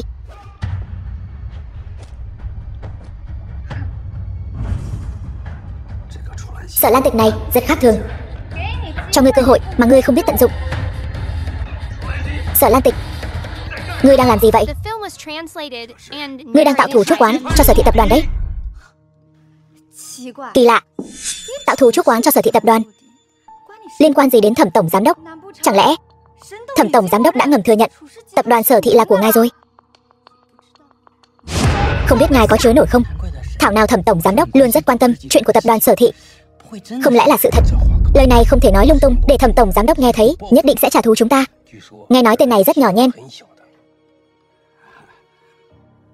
Ý tôi là cô đang gây thù chuốc oán với các doanh nghiệp ở Hải Thành. Cô không làm kinh doanh vật liệu xây dựng, chúng tôi vẫn còn muốn. Ông đổi giọng cũng thật nhanh đấy. Cho dù như vậy, ông là cái thá gì mà dám đối đầu với tập đoàn Sở Thị của ta?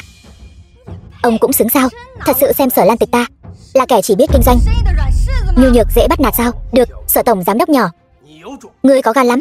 Hôm nay ta nói rõ ở đây, chỉ cần ta còn ở đây một ngày, dự án Đông Môn của ngươi sẽ không được yên ổn. Thật nực cười, từ bao giờ tập đoàn Sở Thị của ta lại cần phải bị lũ tôm tép các ngươi uy hiếp, rụt rè sợ sệt? Vậy thì uy nghiêm của tập đoàn Sở Thị ta đang ở đâu? Khí thế đang ở đâu?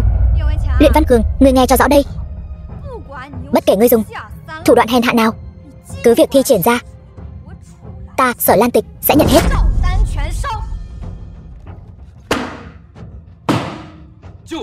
Cứ làm như vậy đi. Thẩm tổng, thuộc hạ của ngài thật là khẩu khí lớn đấy. Còn ngài cũng giống hệt như video trong thẻ nhớ. Cái vẻ mưu mô xảo quyệt đó. Ngài nói bậy bạ gì vậy?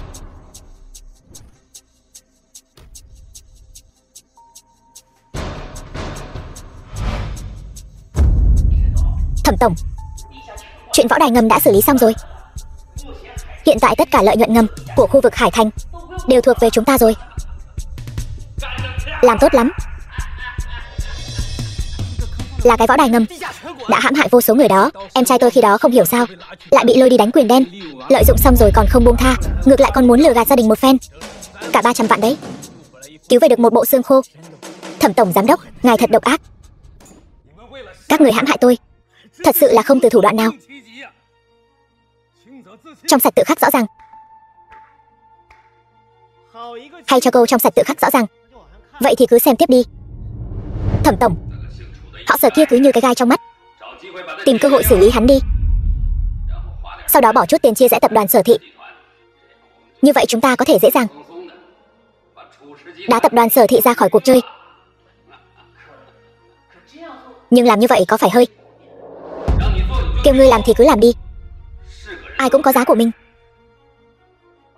Xử lý luôn cả tên tài xế họ Sở kia nữa. Nếu ngươi xử lý không tốt thì ta sẽ xử lý ngươi.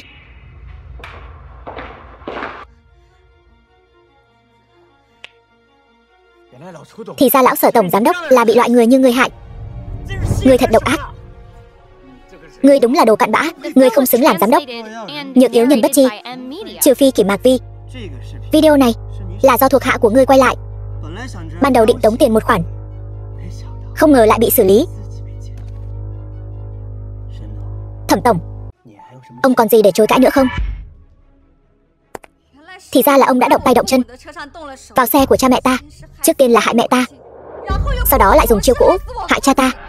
Ngươi thậm chí còn nhiều lần muốn đẩy ta vào đường cùng. Tiền tài và quyền lực đối với ngươi còn quan trọng hơn cả mạng người sao? Thật sự là mất hết lương tâm. Người như ngươi sao còn có thể đường hoàng ngồi ở đây? Đúng vậy. Mọi người đừng vội phẫn nộ. Video này e rằng là giả tạo. Thẩm mỗ ta đây làm việc chăm chỉ bao nhiêu năm, đã giúp đỡ biết bao nhiêu đứa trẻ nghèo khó, làm sao có thể làm ra chuyện như vậy? Chẳng phải là hủy hoại danh tiếng của ta sao? Ngàn người ngàn mặt. Video này, người trong đó lại mất không đối chứng. E rằng là có người cố ý hãm hại ta. Việc cấp bách là nghĩ cách xoay chuyển tình thế và nhanh chóng hủy video này đi. Lời hắn nói cũng không phải không có lý. Dù sao chuyện như vậy cũng đã từng xảy ra. Mọi người, điều tôi nghĩ đến đầu tiên là gửi video này đến bộ phận giám định để xác định tính xác thực của nó. Cây to đón gió, có thể là cạnh tranh thương mại không lành mạnh, cũng chưa biết chừng. Hôm nay thị trưởng Lưu cũng có mặt ở đây. Thẩm tổng, ngài đương nhiên có thể giám định, nhưng trước khi có kết quả giám định, chức giám đốc của Thẩm gia e rằng phải tạm thời miễn nhiệm. Tôi tán thành. Chúng tôi đồng ý. Tôi cho rằng tình hình hiện tại là khá ổn thỏa. Từ trước đến nay đều là Thẩm tổng nắm giữ Thẩm gia. Bây giờ còn ai có thể kế thừa? Thẩm thiếu gia. Thiếu gia thân thể yếu ớt, cậu ấy không thể. Cứ quyết định vậy đi. Tạm thời Thẩm gia do Thẩm thiếu gia chủ trì đại cục. Đồng ý.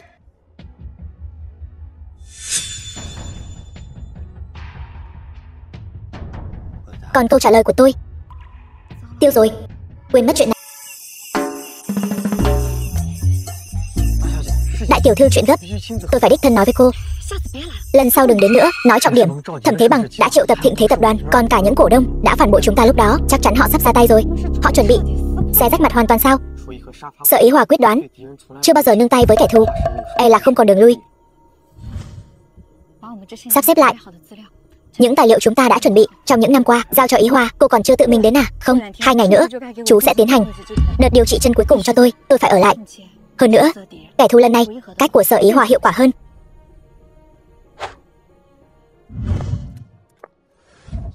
Thẩm tổng, ông tìm tôi có việc gì? Cho người của anh trong vòng 1 ngày công bố tin tức ra toàn Giang Hải. Không cần 1 ngày, 1 tiếng là đủ. Nhưng mà Thẩm tổng có lợi ích gì cho tôi? Sau khi việc thành, Sở Thị tập đoàn sẽ có phần của anh. Vậy sao? Nói được làm được chứ. Làm phiền Thẩm tổng rồi.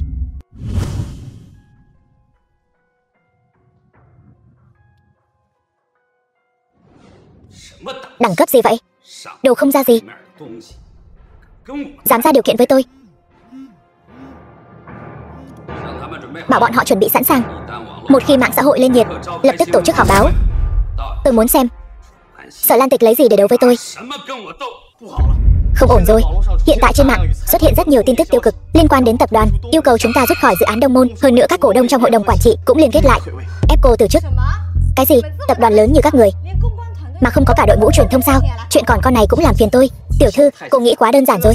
Bây giờ những tin đồn trên mạng đều có căn cứ. Nếu cô không đích thân ra mặt giải quyết, vậy thì tập đoàn Sở Thị có thể sẽ không giữ được nữa. Chuyện lớn như vậy tôi không thể làm được. Cô hãy đợi đã, tôi sẽ nói cho cô biết phải làm thế nào.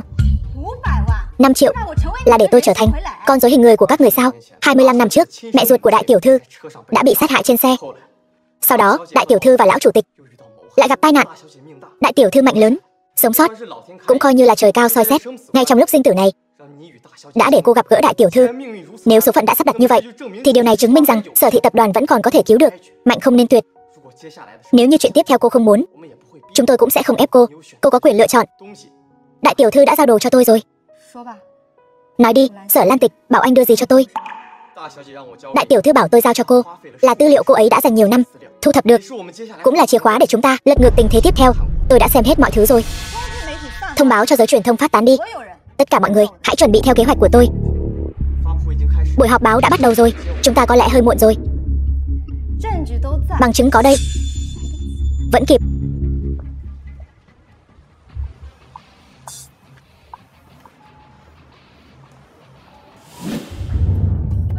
Về việc Sở Thị tập đoàn bị tố cáo, có thật không? Sở Tổng là một tập đoàn lớn nổi tiếng, xảy ra nhiều vấn đề như vậy, cô có nên cho công chúng một lời giải thích không? Sở Tổng hiện tại không có thời gian để trả lời. Cô nghĩ Sở Thị tập đoàn còn có thể đảm nhiệm dự án Đông Môn không? Là người phụ trách, cô có thể chịu trách nhiệm không? Từ khi Sở Chủ tịch qua đời, Sở Thị tập đoàn bắt đầu xuống dốc, cổ phiếu sụt giảm. Xin hỏi đây có phải là trách nhiệm của cô không? Lũ sâu mọt, các người vu khống Sở Thị tập đoàn của tôi. Các người không điều tra mà tùy ý đưa tin. Nếu các người còn tiếp tục đổ thêm dầu vào lửa, tôi không ngại xử lý các người cùng một lúc. Tránh ra.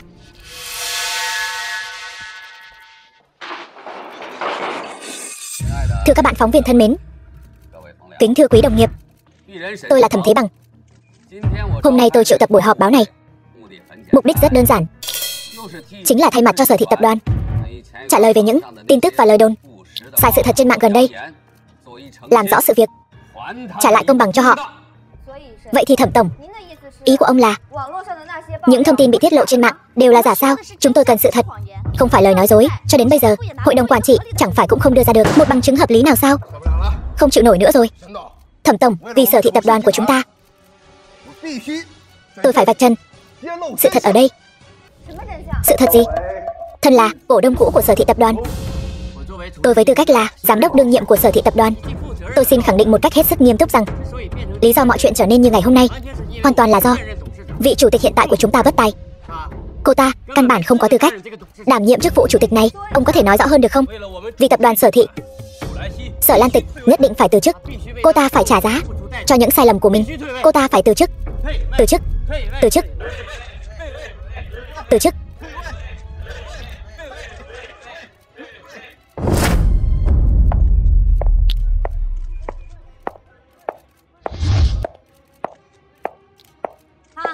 Hét nữa đi, sao không hét nữa?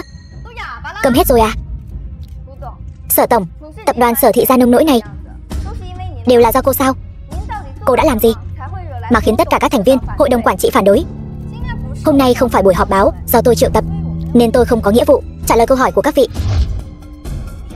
Thẩm Thế Bằng Thẩm Tổng, ông là người nhà họ Thẩm, sao lại quan tâm đến chuyện của nhà họ Sở như vậy? Còn nữa, ai cho phép ông lấy danh nghĩa tập đoàn Sở Thị để triệu tập buổi họp báo này? Là tôi. Với tư cách là cựu cổ đông của tập đoàn Sở Thị, tôi không có quyền này sao? Ông có quyền sao? Tôi đã đồng ý chưa? Đồ ăn cháo đá bát khẩn cấp đến mức nào? Gấp đến mức ông muốn xoán ngôi ngay lập tức, khoác long bào lên người sao? Cút xuống đi. Thưa các bạn phóng viên, thật ra tôi vẫn muốn giữ thể diện cho Sở Tổng một chút, nhưng bây giờ cô ta lại hung hăng như vậy, thì tôi nói thẳng luôn, tập đoàn Sở Thị của chúng ta bây giờ ra nông nỗi này hoàn toàn là do một mình Sở Lan Tịch bất tài. Vì tương lai của tập đoàn Sở Thị, cũng vì người dân Hải Thành, tôi, Luyện Văn Cường, cùng các thành viên hội đồng quản trị của tập đoàn Sở Thị và Thẩm Tổng của tập đoàn Thịnh Thế yêu cầu Sở Lan Tịch nhường lại chức chủ tịch. Từ chức. Từ chức. Từ chức. Thưa quý vị, Sở Tổng vừa nhậm chức đã giành được dự án Đông Môn, dẫn dắt tập đoàn Sở Thị chúng ta đặt chân lại ở Hải Thành. Chẳng lẽ điều này không thể hiện được năng lực của cô ấy sao? Hơn nữa, chủ tịch của chúng ta sao có thể chỉ vì vài câu nói của vài người mà thay người được? Đúng là chuyện nực cười. Vậy nếu cộng thêm những thứ này thì sao? Những thứ này chính là bằng chứng sắt đá cho sự bất tài của Sở Tổng. Đây là báo cáo tài chính tháng này của tập đoàn Sở Thị, thấp hơn tháng trước tới 5 điểm. Đây là báo cáo nhân viên nghỉ việc của tập đoàn Sở Thị so với tháng trước đã tăng gấp đôi. Còn đây là những doanh nghiệp hợp tác với tập đoàn Sở Thị tháng này đã giảm đi hàng trăm. Tất cả những điều này, từng việc một, đều là bằng chứng sắt đá cho sự bất tài của cô, Sở Lan Tịch. Cứ cái dạng này của ngươi, dựa vào cái gì mà còn làm chủ tịch tập đoàn Sở Thị?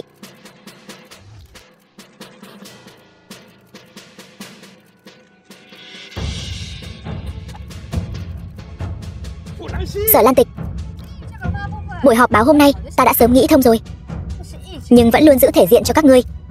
Nhưng các ngươi lại không cần. Được, hôm nay ta sẽ trước mặt tất cả giới truyền thông, để toàn Hải Thành thấy rõ, và cho các vị chủ tịch ở đây cùng các công ty khác thấy bộ mặt thật của đám các người. Đây là danh sách những thứ các ngươi đã nhận hối lộ những năm qua. Tổng số tiền lên đến hơn 100 tỷ. Bao nhiêu? 100 tỷ. Cả đời ta chưa từng thấy nhiều tiền như vậy. Còn đây là danh sách những người các ngươi đã dùng quy tắc ngầm những năm qua, lên đến cả vạn.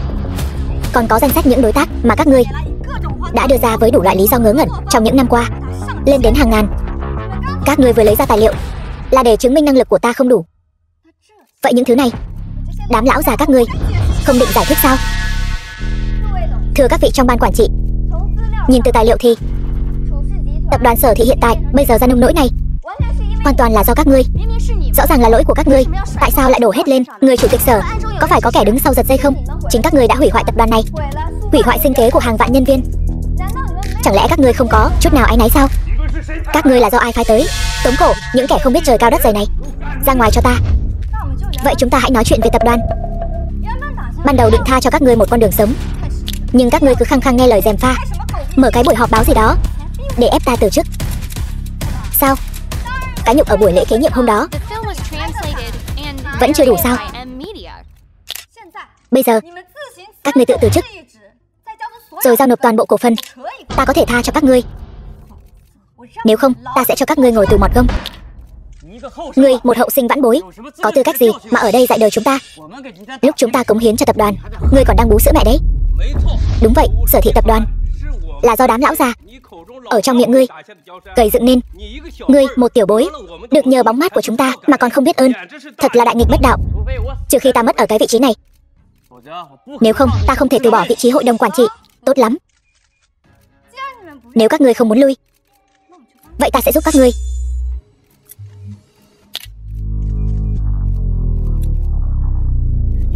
Ngươi muốn làm gì? Chúng ta là hội đồng quản trị của Sở Thị tập đoàn đấy. Thả ta ra, nếu không ta sẽ cách chức ngươi. Sở Lan Tịch, ngươi không thể làm vậy. Không phải chỉ là dùng quy tắc ngầm với mấy tên thuộc hạ bên dưới sao? Ta là hội đồng quản trị của Sở Thị tập đoàn, ta sủng hạnh bọn họ là vinh hạnh của bọn họ. Sở Lan Tịch, ngươi vong ân bội nghĩa sẽ không mất tử tế, còn không mau đưa bọn chúng đi. Sở Lan Tịch, ngươi không thể làm như vậy. Một lũ phế vật vô dụng. Ngươi yên tâm, ta còn chưa có tâm trạng động đến ngươi. Còn có người nữa. Nhưng mà ta vẫn phải cảm ơn các ngươi. Nếu không phải vì sự ngu xuẩn của các ngươi, ta cũng không đến mức nhanh chóng loại bỏ những tên giám đốc vô dụng đó ra khỏi tập đoàn Sở Thị.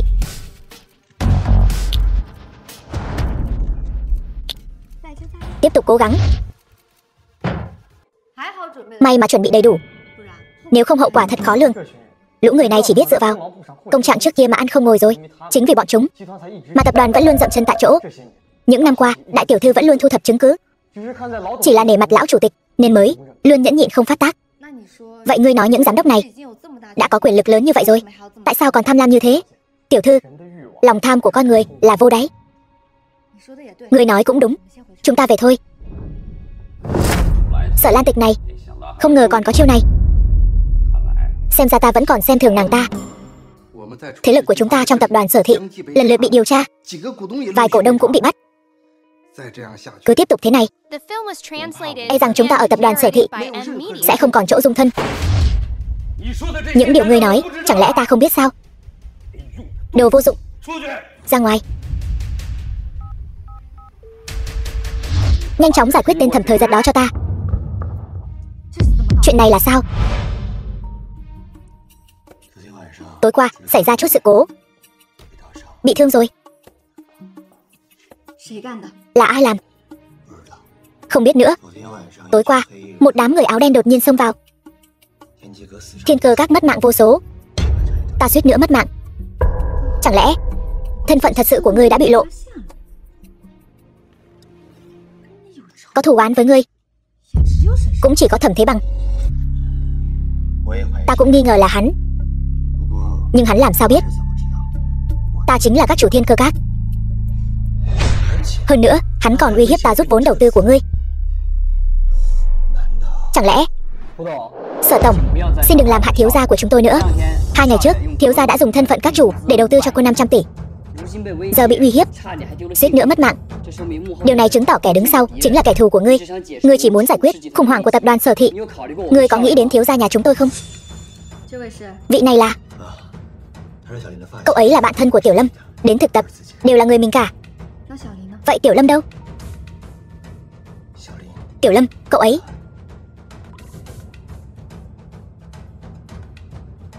Tôi sẽ thay anh điều tra rõ hung thủ đứng sau. Sở tổng, cô lấy đâu ra tự tin vậy? Thiếu gia nhà chúng tôi, với tư cách là các chủ Thiên Cơ Các, đã dùng hết mọi quan hệ thế lực, tốn vô số tiền mà không điều tra ra được. Cô thì có cách gì?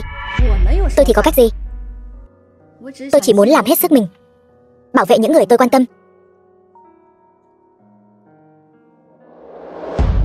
Cách của cô là để cho thiếu gia tiếp tục mạo hiểm phải không? Thiếu gia, con dao lúc đó cắm ngay trên tay cậu đấy, suýt mất mạng. Cậu không thể vì vài lời của cô ấy mà lại đi mạo hiểm chứ.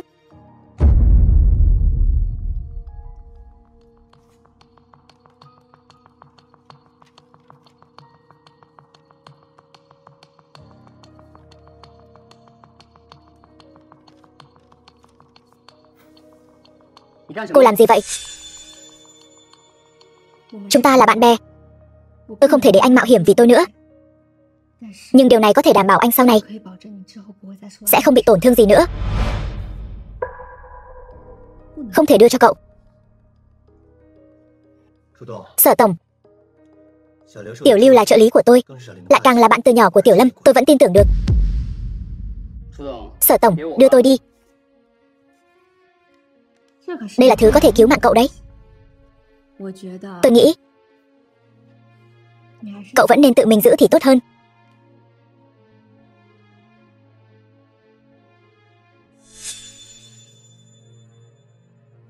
Tập đoàn Sở Thị các người đều lo thân mình còn chưa xong, lấy gì mà điều tra kẻ đứng sau? Cô không thấy điều này rất mỉa mai sao? Sở tổng, mời cô rời khỏi đây ngay lập tức. Người đâu? Tiễn khách. Khoan đã, cậu là trợ lý phải không? Đúng vậy, tôi là nhân viên thân cận nhất của thiếu gia. Trợ lý?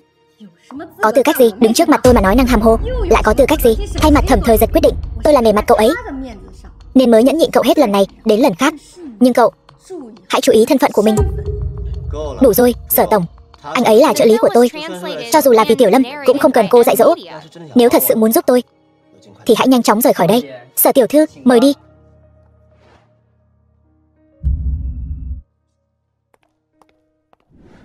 Tiểu thư, giờ phải làm sao? Có cần liên lạc với đại tiểu thư để nghĩ cách khác không? Không cần, tối nay sẽ có câu trả lời. Tối nay.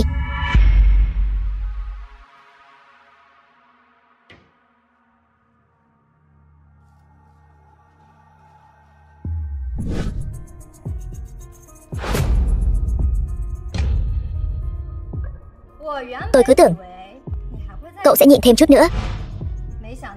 Không ngờ trời vừa tối cậu đã ra tay rồi. Lưu trợ lý, tôi nên nói cậu tự tin hay là ngu ngốc đây? Mảnh giấy đó đâu? Anh đừng xem trước, cứ bình tĩnh quan sát là được. Tôi biết ý của cô. Hôm nay tôi cũng giúp cô diễn kịch. Sở tổng, tôi không hiểu cô đang nói gì. Tiểu Lâm đối xử với cậu không tệ, vậy mà cậu lại... Thiếu gia, cậu thà tin tưởng một người ngoài cũng không muốn tin tôi. Tin cậu có thể lấy được tin tức với tốc độ nhanh nhất và dùng đủ mọi thủ đoạn làm ra chuyện này. Chắc chắn sẽ sắp xếp một nội ứng bên cạnh cậu ấy. Người bên cạnh anh ấy không phải là ít. Bọn họ đều có khả năng. Đúng là ngụy biện. Người bên cạnh tôi đúng là không ít, nhưng kẻ trộm mảnh giấy chỉ có cậu. Dù cậu nói gì cũng vô dụng. Rốt cuộc là ai đứng sau sai khiến cậu? Nói. Con khốn, ta xử ngươi. Cho ngươi thêm một cơ hội cuối cùng. Nói, rốt cuộc là ai phái ngươi đến? Ngươi có gan thì hại ta đi. Ngươi nghĩ ta không biết ngươi là ai sao? Sở Ý Hoa, Huyền Vương. Sở Ý Hoa, ngươi đừng sai càng thêm sai nữa. Thành thật khai báo, ta có thể cho ngươi toàn thây. Ngươi đừng chấp mê bất ngộ nữa. Tôi biết ơn nghĩa của Tiểu Lâm đối với tôi và ân tri ngộ của ngươi đối với tôi, nhưng kẻ bắt cóc người nhà của tôi chính là Luyện Văn Cường và Thẩm Thế Bằng. Thiếu gia, là tôi có lỗi với anh. Xin lỗi Tiểu Lâm. Nếu có thể, Xin hãy bảo toàn gia đình tôi. Cảm ơn ngươi. Chân của tôi, bao nhiêu năm rồi, cuối cùng cũng... Cái gì đây? Cho tôi xem nào. Đây. Đây là ngọc bội của Ý Hòa. Sao ngươi lại có? Ngươi không phải Sở Ý Hòa. Vậy ngươi là ai? Tôi là Sở Lan Tịch. Tôi là chị gái song sinh của cô ấy. Vậy cô ấy thật sự là em gái tôi. Tại sao trước đây khi điều tra ngươi không nói? Bởi vì tôi không biết các người là muốn hại cô ấy hay là muốn... Tôi phải đi tìm Ý Hòa, nói cho cô ấy tin tốt này. Lan Tịch, đợi ta với. Cảnh sát, tôi có bằng chứng xác thực chứng minh. Đây là những liên lạc bí mật trong phòng của trợ lý Lưu lúc sinh thời. Những bằng chứng này rất có lợi. Chúng tôi sẽ lập tức tiến hành điều tra. Cảm ơn cô Sở đã tố cáo. Cảnh sát, đây là điều tôi nên làm. Tôi không thể để thêm nhiều người bị tổn thương nữa. Làm sao bây giờ? Sở Ý Hòa kia lại phát hiện ra bí mật của chúng ta. Bây giờ hoảng cũng vô ích. Chúng ta phải nghĩ cách đối phó. Cô ta có bằng chứng gì trong tay? Nghe nói là một số ghi chép liên lạc, còn có cả ghi chép chuyển tiền thù lao cho sát thủ của chúng ta nữa, còn cả việc đe dọa người nhà của tên kia. Sở Ý Hòa này thật là lắm chuyện. Chúng ta phải nghĩ cách thoát khỏi cô ta. Chúng ta không thể hành động thiếu suy nghĩ, nếu không sẽ khiến bản thân rơi vào rắc rối lớn hơn. Cần tìm một luật sư xem cách xử lý việc này thế nào. Sở Ý Hòa, cô không sao chứ? Tôi nghe nói cô đến đồn cảnh sát rồi. Tôi đã giao bằng chứng vụ án Luyện Văn Cường và Thẩm Thế Bằng thuê người hại người cho cảnh sát rồi. Hy vọng họ sớm điều tra rõ sự thật, trả lại công bằng cho nạn nhân. Sở Ý Hòa, cô thật dũng cảm, nhưng cô phải cẩn thận đấy. Bọn họ có thể sẽ bất lợi cho cô. Tôi biết, nhưng tôi không thể lùi bước. Tôi phải đứng lên vì những người vô tội. Thẩm Thế Bằng, Luyện Văn Cường, các người bị tình nghi thuê người hại người. Bây giờ hãy khai báo ngay diễn biến sự việc đã xảy ra. Cảnh sát, đây là hiểu lầm. Làm sao chúng tôi có thể làm chuyện như vậy được? Chúng tôi sẵn sàng hợp tác điều tra, nhưng chúng tôi muốn thấy bằng chứng xác thực. Bằng chứng, tôi tin các người sẽ sớm được thấy. Mong các người khai báo trung thực. Nếu không, chờ đợi các người sẽ là sự trừng phạt nghiêm khắc của pháp luật.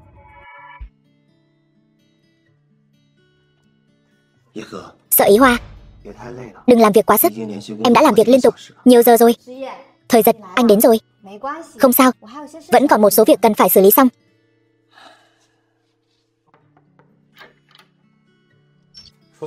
Sở Tổng, đây là tài liệu cuộc họp ngày mai. Mời ngài xem qua, để đó đi, ta xem sau. Mộ trợ lý, người cũng vất vả rồi, nghỉ ngơi đi. Vâng, Thẩm tiên sinh.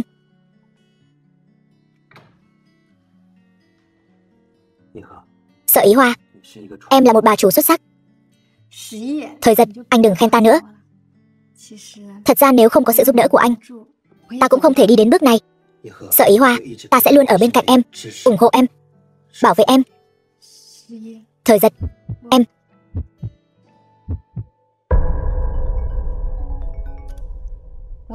Alo, ai vậy? Được, tôi sẽ xử lý ngay. Xin lỗi Thời Giật, em còn có việc gấp cần xử lý. Không sao, em cứ đi làm việc đi. Anh ở đây đợi em, cảm ơn anh Thời Giật. Ý Hòa, em là muội muội của ta, phải không? Cô đang nói gì vậy? Chúng ta không phải là quan hệ chủ tớ sao? Miếng ngọc bội này là khi còn nhỏ, mẫu thân cho mỗi chúng ta một cái.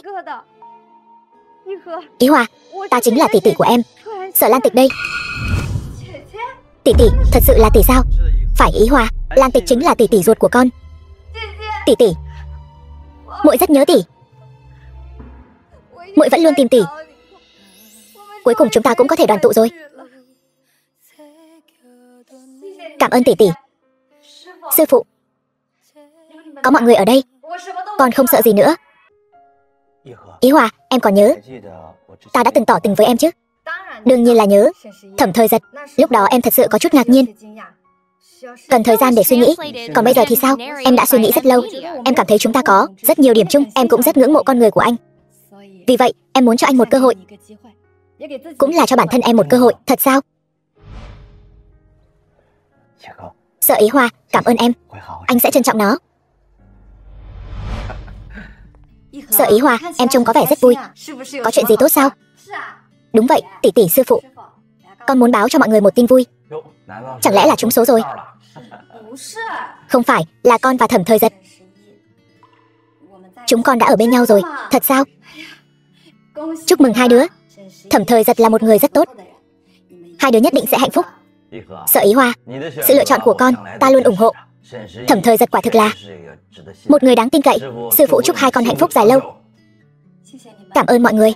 Tỷ tỷ, sư phụ, có lời chúc phúc của mọi người, con sẽ càng trân trọng tình cảm này hơn.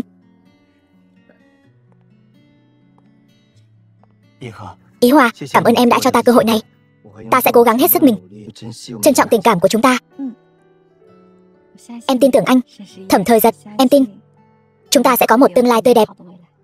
Sở Ý Hoa, anh sẽ luôn ở bên em. Dù gặp bất cứ khó khăn nào, anh cũng sẽ luôn bên em. Em tin anh.